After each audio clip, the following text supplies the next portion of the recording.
បាទរុនសួស្តីបងប្អូនបាទព្រឹកនេះចាញ់ថ្នាំចំនួន2ឈុតណាទៅខាងបងស្រីនៅខេត្តកំពតមួយហើយនឹងបងប្រុសនៅខេត្តកណ្ដាលមួយបាទកន្លងមកខ្ញុំថតតែឈុតថែសុខភាពមុនណាខាងក្រោមណាបាទថ្ងៃនេះគឺមាន3មុខណាបាទ3មុខដោយសារអីហេតុខ្ញុំថត3មុខនេះគឺដោយសារមានបងប្រុសនៅខេត្តកណ្ដាលគាត់បានឆាតមកខ្ញុំទាំងយប់ណាគឺតាកតូននឹងបញ្ហាមុនគាត់ចឹកគ្នាខ្លាំងមែនតើនៅក្នុងទ្រុងបាទគាត់ថាចឹករហូតដល់ដាច់ឈាមមកបាទវាចឹកស៊ីសាច់ហ្មងណាអញ្ចឹងពីមុនខ្ញុំធ្លាប់លក់ជាប្រភេទថ្នាំវីតាមីនបែបធម្មជាតិដែលយើងអាចប្រើលាយជាមួយនឹងចំណីអុយស៊ីទៅគឺមុនលេងចឹកគ្នាហើយប៉ុន្តែឥឡូវនេះគឺខ្ញុំបានស្រាវជ្រាវរកវីតាមីនមួយប្រភេទទៀតដែលវាអាចជំនួសអានឹងបានគឺជាប្រភេទម្សៅបាទវីតាមីននេះបងប្អូនវីតាមីននេះគឺទី1អត្ថប្រយោជន៍វានៅពេលដែលកូនមាន់ផឹកទៅជួយឲ្យជើងល្មៀតស្បែកល្មៀតសាច់ល្មៀតខ្លាំងប៉ុន្តែបើពូជមាន់ជើងសស៊ីទៅផឹកទៅគឺវាអត់ល្មៀតទេណាខ្ញុំបញ្ជាក់ឲ្យបងប្អូនត្រឹមកាកអំពៅអីគឺផឹកទៅគឺជើងល្មៀតសាច់ល្មៀតខ្លាំងណាទី2ជំនួយទៅលើការលូតលាស់បាទរួមជើងដៃឲ្យធំ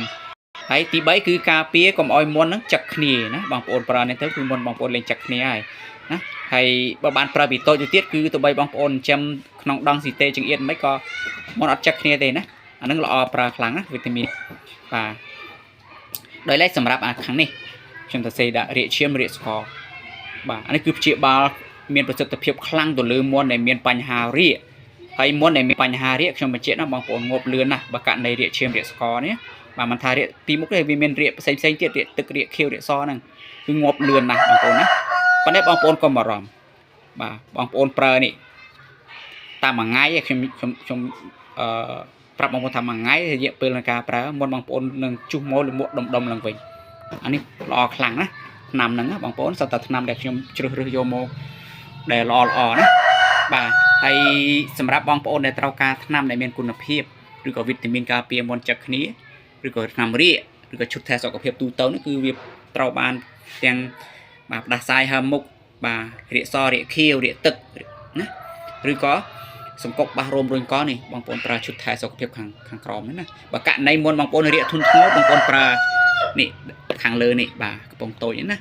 បាទដាក់ទៅគឺតែមួយថ្ងៃឲ្យខ្ញុំធានាថាមុនបងប្អូនគឺលេងរាកហើយជុះបាទធម្មតាឡើងវិញណាហើយសុខភាពវាគឺល្អឡើងវិញហើយអញ្ចឹងសម្រាប់ពលមានផ្សេងបើត្រូវការវីតាមីននេះការពារមុនចឹកគ្នាថ្នាំរាកឬក៏ឈុតថែសុខភាពមាន់បងប្អូនតាក់ទងខ្ញុំបានតាមរយៈលេខ Telegram ណាគឺ086 38 9202បាទសូមអរគុណ